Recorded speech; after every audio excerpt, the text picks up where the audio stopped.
ഈ ലോകം മനം പകർന്നവരെ നിറഞ്ഞിരിക്കുകയാണ്. അവർക്ക് പ്രത്യാശയില്ല. ഏതു വഴിയിലൂടെ പോകണമെന്നറിയില്ല. തന്മയ്ക്കു വേണ്ടി കരുതുവാൻ ആരെങ്കിലും ഉണ്ടോ എന്ന് പോലും അവർക്ക് അറിയില്ല. പ്രത്യാശയേറ്റവർക്ക് പ്രത്യാശ പകരുക എന്നതാണ് ഞങ്ങളുടെ ദൗത്യം. അതിനോട് ദശലക്ഷക്കണക്കിന് ജനനം പ്രതികരിക്കുന്നു. You have all come running to Jesus, നിങ്ങൾ എല്ലാവരും യേശുവിന്റെ അരികിലേക്ക് ഓടി വന്നിരിക്കുന്നു, saying, I don't have any hope. എനിക്ക് പ്രത്യാശയില്ലെന്ന് പറഞ്ഞുകൊണ്ട്. You're saying, who is going to help me now? നിങ്ങൾ ചോദിക്കുന്നു, ആരാണ് എന്നെ സഹായിക്കുവാൻ പോകുന്നത്? But there's someone who is telling you, ആരോ ഒരാൾ നിങ്ങളോട് പറയുന്നു, come unto me, all you that labor and are heavy laden, I will give you rest. നിങ്ങൾ എന്റെ അടുക്കൽ വരുവിൻ, അധ്വാനിക്കുന്നവരും ഭാരം ചുമക്കുന്നവരുമായുള്ളവരെ ഞാൻ നിങ്ങൾക്ക് ആശ്വാസം നൽകും. I, Jesus, will give you peace. യേശുവായ ഞാൻ നിങ്ങൾക്ക് സമാധാനം നൽകും. The Lord will wipe away your tears. കർത്താവ് നിങ്ങളുടെ കണ്ണുനീർ തുടച്ചു മാറ്റും. Yes, He will remove your sickness. അത് യേശു നിങ്ങളുടെ രോഗങ്ങൾ പിഴുതെറിയും. He will remove your debt. കടഭാരങ്ങൾ മാറ്റിക്കളയും. He will remove your family problem. കുടുംബ പ്രശ്നങ്ങൾ തീർത്തു തരും. He will remove your sin and addiction. നിങ്ങളുടെ പാപങ്ങളും ദുശീലങ്ങളും പിഴുതെറിയും. Whatever you ask, Jesus will give it to you. And He is ready to bring miracles. Don't be afraid. നിങ്ങൾ എന്ത് യാചിച്ചാലും യേശു നിങ്ങൾക്കത് തരും. യേശു നിങ്ങൾക്ക് വേണ്ടി അത്ഭുതം പ്രവർത്തിക്കുവാൻ തയ്യാറായിരിക്കുന്നു. ഭയപ്പെടേണ്ട. Your sorrow will turn into joy.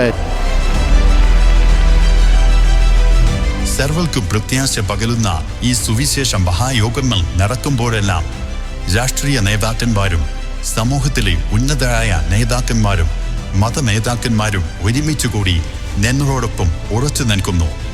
അവർ ഏത് രാഷ്ട്രീയ പാർട്ടിക്കാരായാലും ശരി, അവരുടെ പശ്ചാത്തലം എന്തു തന്നെയായാലും ശരി, ജനങ്ങളെ സ്നേഹത്തോടെ പരിപാലിക്കുന്നതിനും ജനങ്ങൾക്കായി കരുതുന്നതിനും വേണ്ടി അവർ എല്ലാവരും ഒറ്റക്കെട്ടായി ചേർന്നിരിക്കുന്ന ആ ദൃശ്യം അതീവ സുന്ദരമാണ്, അതീവ മനോഹരമാണ്.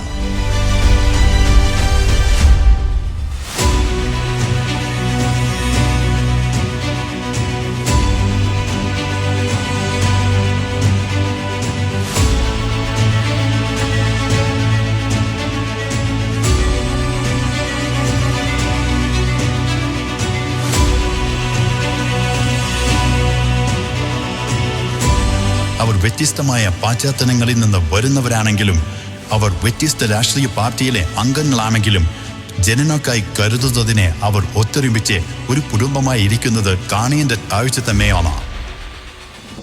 ജനങ്ങൾ ഒരു ആവശ്യവുമായി ഞങ്ങളെ സമീപിക്കുമ്പോൾ ദിനംപ്രതി പ്രാർത്ഥനാ ഗോപുരങ്ങളിലൂടെ ഞങ്ങൾ ജനങ്ങൾക്ക് വേണ്ടി പ്രാർത്ഥിക്കുന്നു.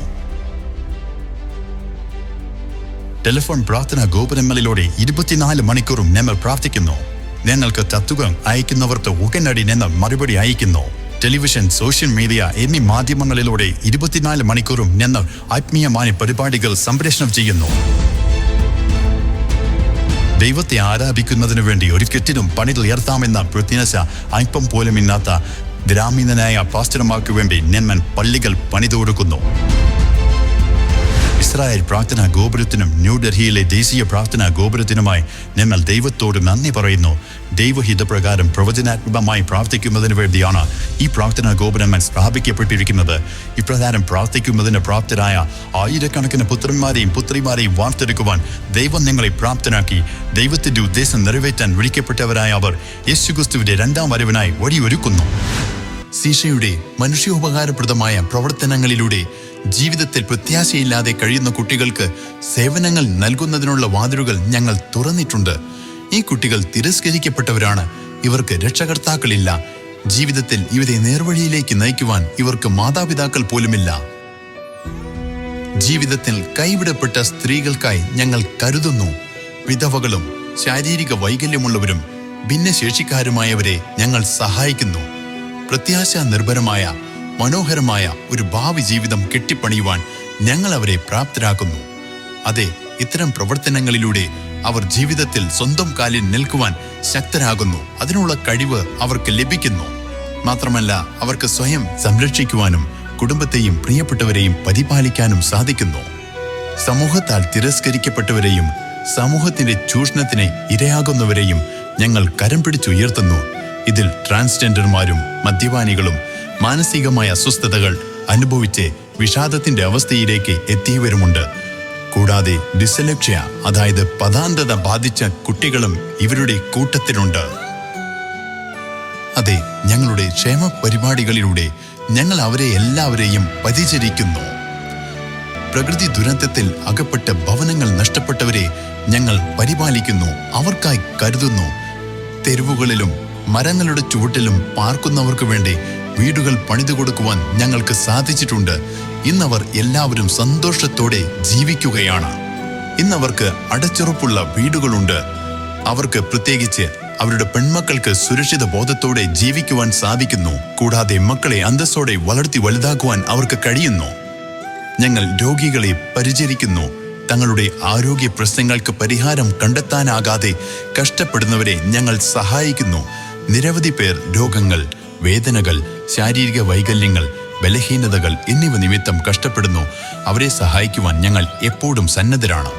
1981 വിദ്യാഭ്യാസത്തെക്കുറിച്ചുള്ള ഒരു ദർശനത്തോടുകൂടി ഞങ്ങൾ പ്രവർത്തിക്കുവാൻ ആരംഭിച്ചത്. ആ വർഷം തന്നെ തമിഴ്നാട്ടിലെ കോയമ്പത്തൂരിലുള്ള കാരുണ്യ ക്യാമ്പസിൽ ഞങ്ങൾ ആദ്യമായി ഒരു എഞ്ചിനീയറിംഗ് കോളേജ് ആരംഭിച്ചു. ഇന്നത് ഒരു സർവകലാശാലയായി മാറിയിരിക്കുന്നു. ഇന്ന് Karunya institute of technology and sciences എന്ന പേരിൽ അതറിയപ്പെടുന്നു. Karunya institute of technology and സയൻസസിന്റെ ചാൻസലർ എന്ന നിലയിൽ ഞാൻ ഈ ബിരുദദാന ചടങ്ങ് ഉദ്ഘാടനം ചെയ്യുന്നു. ഇന്ത്യയിലെ ഉന്നത വിദ്യാഭ്യാസ ചരിത്രത്തിൽ ആദ്യമായി ഗൂഗിൾ കാരുണ്യയോട് കൈകോർത്തിരിക്കുന്നു. ഞങ്ങൾ സംയുക്തമായി ഒരു കമ്പ്യൂട്ടർ സയൻസ് പ്രോഗ്രാമിന് രൂപം നൽകിയിട്ടുണ്ട്. ഈ ബിരുദ പഠനം പൂർത്തീകരിക്കുന്ന വിദ്യാർത്ഥിക്ക് ഗൂഗിൾ സർട്ടിഫിക്കേഷനും കാരുണ്യ ഡിഗ്രിയും ലഭിക്കുന്നതാണ്. കാരുണ്യ ക്യാമ്പസിൽ നിരവധി കമ്പനികൾ പ്രവർത്തിച്ചുകൊണ്ടിരിക്കുന്നു. വിദ്യാർത്ഥികൾ ബിടെക് പഠിച്ചുകൊണ്ടിരിക്കുമ്പോൾ തന്നെ ആ കമ്പനികൾ നമ്മുടെ വിദ്യാർത്ഥികൾക്ക് ജോലി നൽകുന്നു. 2ാം വർഷം ബിടെക് പഠിക്കുമ്പോൾ തന്നെ നമ്മുടെ വിദ്യാർത്ഥികൾക്ക് ആ കമ്പനികളിൽ പഠനത്തോടൊപ്പം ജോലിയും ചെയ്യുവാൻ സാധിക്കുന്നു. കാരുണ്യയിൽ നിന്ന് ആയിരക്കണക്കിന് വിദ്യാർത്ഥികൾക്ക് സ്കോളർഷിപ്പ് നൽകുന്നുണ്ട്. പ്രത്യേകിച്ച് ഉയർന്ന മാർക്ക് കരസ്ഥമാക്കുന്ന പാവപ്പെട്ട വിദ്യാർത്ഥികൾക്ക് ട്യൂഷൻ ഫീസിൽ 100% ഇളവ് നൽകുന്നു. I got a scholarship, founder scholarship with a full tuition fee waiver. I thank you Karunya for giving me this opportunity. I came here through founder scholarship through which they offer full tuition fee waiver. We are 20 students from Manipur who are studying here in Karunya University, getting 100% tuition fee waiver. And we would like to thank our respected Chancellor Dr. Paul Dinakaran for this opportunity to learn. And we are so blessed and happy to be here. കാരുണ്യയിലെ വിദ്യാർത്ഥികൾ ദാനിയേലിനെ പോലെ യോസെഫിനെ പോലെ നേതാക്കന്മാരായി വാർത്തെടുക്കപ്പെടുന്നു. I am Jocelyn Renita. I have a pre-placement offer of 22 LPA. I was also selected a placement of 22 LPA. Recently be placed with a CTC of 18 lakhs per annum. അതേ, സമൂഹത്തിനായി കരുതുന്ന, സമൂഹത്തെ പരിപാലിക്കുന്ന നേതാക്കന്മാരെ വാർത്തെടുക്കുക എന്നതാണ് ഞങ്ങളുടെ ദൗത്യം. ഗവേഷണങ്ങളിലൂടെ മാനുഷികമായ പ്രശ്നങ്ങൾക്ക് പരിഹാരം കണ്ടെത്തുക എന്ന ലക്ഷ്യത്തോടെ ഞങ്ങൾ പ്രവർത്തിക്കുന്നു. ഞങ്ങളുടെ മോട്ടോ ഇതാണ്: ഞങ്ങളെ സമീപിക്കുന്ന ഒരാൾ പോലും കണ്ണുനീരോടെ തിരിച്ചു പോകരുത്, നഷ്ടപ്പെട്ടു പോകാൻ ഇടവരരുത്. നന്ദി, ഞങ്ങളോടൊപ്പം ഈ ദൗത്യത്തിൽ ഉറച്ചു നിന്നതിന്.